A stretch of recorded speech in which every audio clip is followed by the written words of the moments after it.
Hello commerce के मेरे होनहार छात्रों, स्वागत है आपका आपके अपने YouTube channel Sharma ji commerce वाले में। First of all welcome to the world of commerce. स्वागत है आपका कॉमर्स की जादुई दुनिया में। स्वागत है आपका एक ऐसी दुनिया में जो आपको एंडलेस अपॉर्चुनिटी प्रोवाइड करती है। स्वागत है आपकी अपनी दुनिया में जो आपके सपने पूरे करेगी। तो इसी दुनिया से मैं आपका आज इंट्रोडक्शन कराने आया हूं। मैं आपको बताने आया हूं कि इस दुनिया में किस तरीके से आपको आगे बढ़ना है।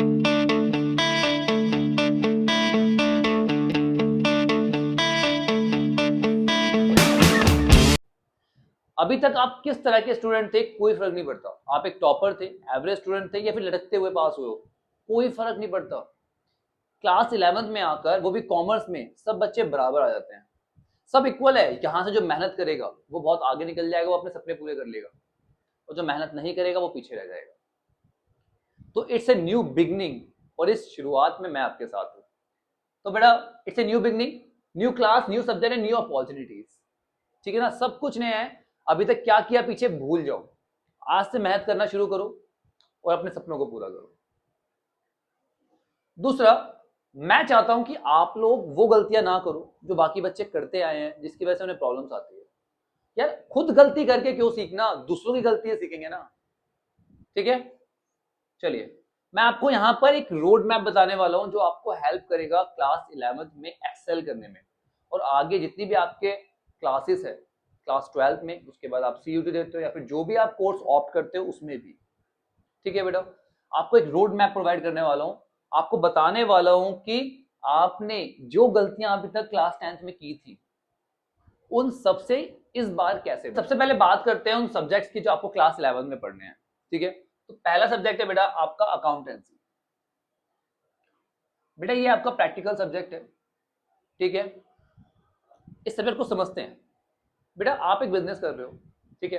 अब बिजनेस में आपको प्रॉफिट हुआ या लॉस हुआ कैसे पता लगेगा? With the help of accountancy. Business की इस टाइम पे क्या पोजीशन है कैसे पता लगेगा? With the help of accountancy. तो बिजनेस का जो एनालिसिस करते हैं ना बेटा, वो कहाँ करते हैं हम लोग? अकाउंटेंसी में। अगला सब्जेक्ट है हमारा इकोनॉमिक्स। बेटा इकोनॉमिक्स को आपने अभी तक पढ़ते हुए आए हो, पर वो बहुत छोटा सा पार्ट था जो आपने क्लास 9 तो 10 में पढ़ा है। अब इसको हम वाइड लेवल पे पढ़ेंगे, डिटेल में समझेंगे। तो यहाँ पे आपको इकोनॉमिक्स के दो सब्जेक्ट्स पढ़ने हैं, दो पार्ट में आपकी इकोनॉमिक्स है। पहला स्टैटिस्टिक्स और दूसरा माइक्रो इकोनॉमिक्स। ये पार्ट बहुत इजी है क्योंकि आप अभी तक पढ़ते आए हो, और ये वही पार्ट है जो आपको क्लास 9 तो 10 में बहुत इजी लगता था। Mean mode median, bar graph, pie chart, पढ़ा था ना सब कुछ? बेटा सब वही है। ठीक है, तो ये बहुत इजी है। दूसरा आता है माइक्रो इकोनॉमिक्स। इकोनॉमिक्स की दो ब्रांचेज है जो आपको 11 12 में पढ़नी होती है, माइक्रो एंड मैक्रो। मैक्रो को 12 में डाल दिया गया है और माइक्रो को 11th में। तो आपको माइक्रो पढ़नी है यहाँ पर। ठीक है, मतलब इकोनॉमिक्स को स्टडी करना है छोटे लेवल पे, बड़े लेवल पे स्टडी करेंगे हम क्लास 12th में। ठीक है, ये भी बड़ा इंटरेस्टिंग सब्जेक्ट है क्योंकि यहाँ पे भी हम हर चीज को रिलेट करके समझ सकते हैं। ठीक है, अगला सब्जेक्ट आता है हमारे पास बिजनेस स्टडीज। बेटा यहाँ पे हम बिजनेस के बारे में समझेंगे कि बिजनेस किस तरह का होता है, कैसे चलता है, कितने टाइप ऑफ बिजनेस है, इंटरनेशनल बिजनेस कौन सा है, इंपोर्ट एक्सपोर्ट कैसे होता है, बिजनेस रिलेटेड हर चीज हम डिटेल में समझेंगे यहाँ पे। तो अगर आपका इंटरेस्ट बिजनेस में है तो आपको ये सब्जेक्ट बहुत ही प्यारा लगने वाला है। इसके बाद इंग्लिश। इंग्लिश हम पढ़ते आए हैं, ठीक है, उसी को एक्सटेंड कर दिया गया है, उसी को आगे बढ़ाया गया है। लिटरेचर पार्ट भी है, थोड़ा बहुत ग्रामर पार्ट भी है। ठीक है, इसके बाद आता है हमारे पास मैथ्स। हमारा पांचवा सब्जेक्ट जो है मैथ्स। अगर आप मैथ्स नहीं लेते हो, ठीक है, विदाउट मैथ्स लेते हो, तो उसकी जगह आपको दूसरा सब्जेक्ट लेना पड़ता है। कुछ बच्चे फिजिकल ले लेते हैं, कुछ एंटरप्रेन्योरशिप ले लेते हैं, अलग अलग सब्जेक्ट बच्चे ऑप्ट करते हैं। जो भी सब्जेक्ट आप ऑप्ट करोगे आपको पढ़ना होगा। ठीक है, चलिए तो अब हमारा मेन मुद्दा आता है कि भैया क्लास 11 में चलना किस तरीके से है, कौन सी गलतियां जो क्लास 10 तक हम करते थे उन्हें हमें अवॉइड करना है और कैसे अवॉइड करना है। मैं सॉल्यूशन के साथ सब चीज बताता हूं आपको। ठीक है, सबसे पहले तो बेटा क्राउड को आंखें बंद करके फॉलो करना बंद करो। मेरा दोस्त ये कर रहा है तो मैं भी यही करूंगा, मेरे दोस्त ने मैथ्स लिए तो मैं भी मैथ्स लूंगा। यार तेरी मैथ्स वीक है भाई, तुझे मैथ्स में बहुत प्रॉब्लम आती है, तुझे मैथ्स नहीं पसंद, तो तू क्यों मैथ्स लेगा? देखो मैथ्स लेने के अपने खुद के फायदे हैं, बट अगर आप उसको लेके फंस जाओ तो क्या फायदा? यार आप अपना देखो ना, आपके लिए क्या अच्छा है। तो सबसे पहले ऑब्जर्व करो, आपके दोस्त वगैरह जो आसपास के लोग कर रहे हैं उनको ऑब्जर्व करो, एनालाइज करो कि वो सही भी कर रहे हैं नहीं कर रहे। अपने माँ बाप से, अपने मेंटोर से कंसल्ट करो, उसके बाद डिसाइड करो और डिसीजन भी अपनी स्ट्रेंथ और वीकनेस के हिसाब से लेना है। दूसरा, टाइम वेस्ट नहीं करना बेटा। बहुत टाइम वेस्ट कर लिया, जितना बर्बाद करना था कर दिया, अब नहीं हो सकता कुछ भी। इसके बाद तो भैया फिर बहुत प्रॉब्लम होने वाली है। अब समझ जाओ, टाइम की वैल्यू करना सीख लो, ठीक है। कैसे होगा बेटा टाइम मैनेजमेंट? आपको क्या करना है, अपने टाइम को प्रायोरिटाइज करना पड़ेगा कि भैया आपकी प्रायोरिटी क्या है। सिंपल सी बात है, आप क्या चाहते हो, सबसे ज्यादा टाइम आप उस चीज को दो, ठीक है। अपने टाइम को डिवाइड कर दो इफेक्टिवली अमंग्स डिफरेंट सब्जेक्ट। देखो बेटा, हर सब्जेक्ट को टाइम देना बहुत जरूरी है। ये गलती मत करना जो आप क्लास 10 तक करते थे, इंग्लिश हिंदी पढ़ते ही नहीं थे, राइट, एंड में आगे उठाते थे। नहीं, आपको क्लास 11th में हर सब्जेक्ट को प्रॉपर टाइम डिवोट करना है। हाँ, कुछ सब्जेक्ट ऐसे हैं जो ज्यादा टाइम मांगते हैं, जैसे अकाउंटेंसी है, मैथ्स है, आपको इन पे थोड़ा ज्यादा टाइम डिवोट करना है in comparison to other, but सभी सब्जेक्ट्स को टाइम प्रोवाइड करना है, ठीक है। अच्छा, ये नहीं है कि केवल पढ़ाई पढ़ाई करनी है, बाकी एक्टिविटीज भी करनी है। कि हम कॉमर्स के बच्चे हैं, हम हर चीज को रिलेट करते हैं, समझते हैं, एनालाइज करते हैं। आसपास की दुनिया से भी संपर्क रखना है, तोड़ना नहीं है, ठीक है। चलिए, आप प्लानर्स और डिजिटल एप्स का इस्तेमाल कर सकते हो बेटा अपने टाइम को मैनेज करने के। अगला, नॉट हैविंग स्टडी हैबिट। बेटा अभी तक ना बच्चों ने कभी स्टडी हैबिट बनाई नहीं होती है, कभी पढ़ लिया कभी नहीं पढ़ा, ठीक है। टेस्ट आने लगे तो यार बर्डन आ गया तो हाँ अब तो पढ़ना पड़ेगा, वो सब नहीं चलेगा यहाँ पे। अगर आपको सक्सेसफुल होना है तो आपको एक स्टडी हैबिट बनानी पड़ेगी। वो स्टडी हैबिट बनेगी कैसे बेटा, कि भैया आपको पहले तो रेगुलर स्टडी आवर्स, मुझे पता है प्रॉब्लम आएगी इसमें थोड़ी सी, तो अभी थोड़ा कम से शुरू करो, अभी 1 घंटा पढ़ना शुरू करो, फिर धीरे धीरे उस टाइम को आपको इंक्रीज करना है, ठीक है। पर रेगुलर पढ़ने की हैबिट बनाओ, ये नहीं कि आज पढ़ा फिर 3 दिन बाद पढ़ रहे हो। सबसे बड़ी गलती बच्चे यही करते हैं, ठीक है। Consistency is the key, consistency होना बहुत जरूरी है, ठीक है। जो आप क्लास में नोट्स बनाते हो उसको रेगुलरली रिव्यू करने की हैबिट बनाओ। यहाँ पे केवल पढ़ने की बात नहीं कर रहा मैं आपकी, बाकी सारी हैबिट्स की भी बात कर रहा हूँ जो होनी बहुत जरूरी है हर एक स्टूडेंट में, ठीक है। आप क्लास के नोट्स को पढ़ने की हैबिट बनाओ, समझ रहे हो, रेगुलर बेसिस पे उनको रिव्यू करना शुरू करो, ठीक है।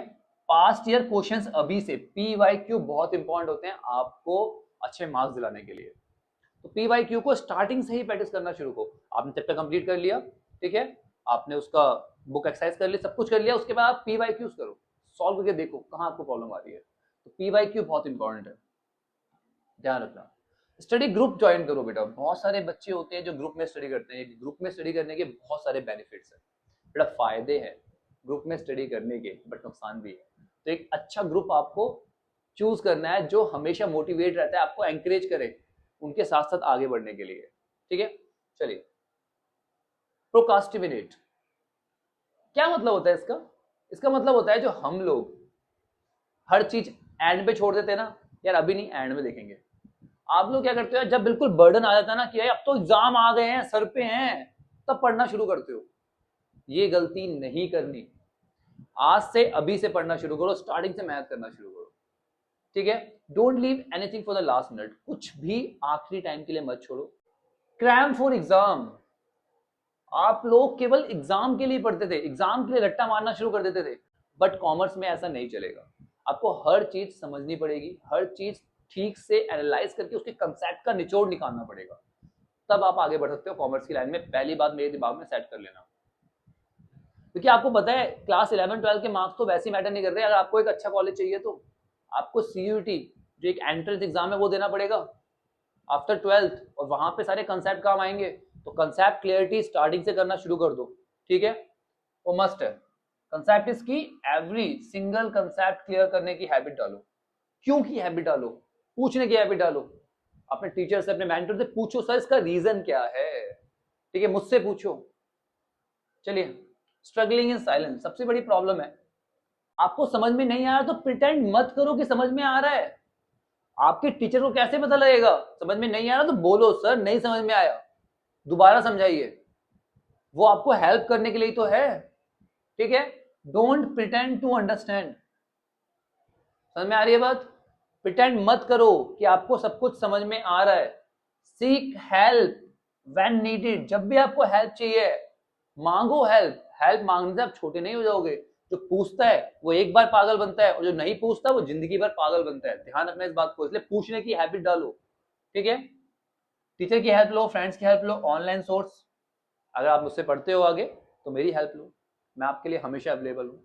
ठीक है, चलिए। ओवर कमिटिंग सबसे बड़ी प्रॉब्लम क्या है? कुछ बच्चे क्या करते हैं, यार मैं ये भी कर लूंगा, मैं ये भी कर लूंगा, मैं ये भी कर लूंगा। भाई भगवान थोड़ी ना हो, सब कुछ कर लोगे, इंसान हो, आपकी अपनी लिमिटेशंस है, राइट? तो भैया उतना ही वर्कलोड लो जितना आप झेल सकते हो। अगली सबसे बड़ी प्रॉब्लम, बैड इन्वायरमेंट। बेटा इन्वायरमेंट जो है ना वो बहुत मैटर करता है, environment matters, remember this thing. जैसी संगति में रहोगे ना वैसे ही आप बनोगे।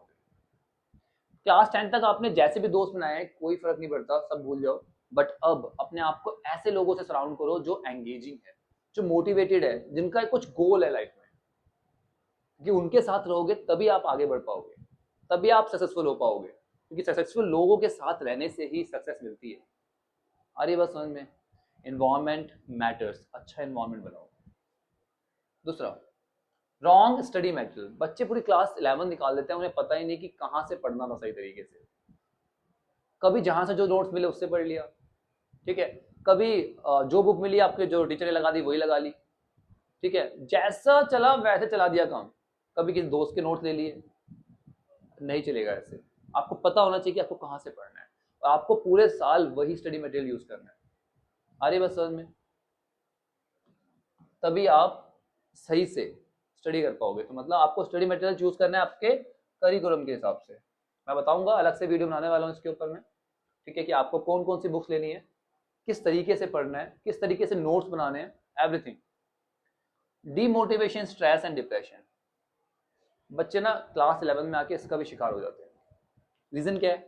पहले तो वो सीरियस होते नहीं है, उन्हें पता नहीं होता कि उनको किस तरीके से क्लास 11 पढ़ना है। आपको पता है, आप मेरी वीडियो देख रहे हो, बट जो बच्चे नहीं देख रहे होते उन्हें प्रॉब्लम होती है, तो वो डिप्रेशन में आ जाते हैं, वो इस चेंज को अडॉप्ट नहीं कर पाते। ठीक है, तो आपको वो नहीं करना है। Stay motivated, stay consistent. Wrong way of approaching the subject. सबसे बड़ी प्रॉब्लम बच्चों के साथ यही है कि उन्हें पता नहीं है कि हर एक सब्जेक्ट को पढ़ना कैसे है। आपको मेरे चैनल पे हर सब्जेक्ट को पढ़ने का तरीका मिल जाएगा, आपको मिल जाएगा कि आपको क्या करना है और क्या नहीं करना। मैंने वीडियोस डाल रखी है, और एक दो सब्जेक्ट की वीडियोस और है वो मैं डालने वाला हूँ। तो आप बिल्कुल निश्चिंत रहो, क्योंकि बेटा आपको पता होना चाहिए कि किस सब्जेक्ट को किस तरीके से अप्रोच करना है। हर सब्जेक्ट को पढ़ने का तरीका अलग है, हर सब्जेक्ट को आप एक तरीके से नहीं पढ़ सकते, ध्यान रखना इस बात को। ठीक है, so that's it our video. I hope ये वीडियो आपके लिए बहुत यूजफुल रही है। इस तरह की और वीडियोस के लिए मेरे चैनल को अभी सब्सक्राइब कर लो। और हाँ, अकाउंट्स, इकोनॉमिक्स और बिजनेस स्टडीज टेंशन अपने भाई पे छोड़ दो। आपका भाई आपको हर चीज कराएगा, डिटेल में कराएगा, सारे टॉपिक्स कवर करेंगे हम लोग, सारी रिवीजन करेंगे, PYQ, MCQ, sample paper, mock test, सब कुछ मैं आपको प्रोवाइड करूंगा। और उसके बदले में मुझे आपसे केवल एक चीज चाहिए, आपका प्यार और आपका सपोर्ट। मैं चाहता हूं कि हम लोग ज्यादा से ज्यादा बच्चों तक पहुंचे। आपको अपने सभी दोस्तों के साथ इस वीडियो को शेयर करना है, उनको बताना है कि हम लोग स्टार्ट करने वाले हैं अपनी क्लास 11 बहुत ही शानदार तरीके से। चलिए बेटा, मिलते हैं नेक्स्ट वीडियो में, अब तक के लिए take care, bye bye, study hard.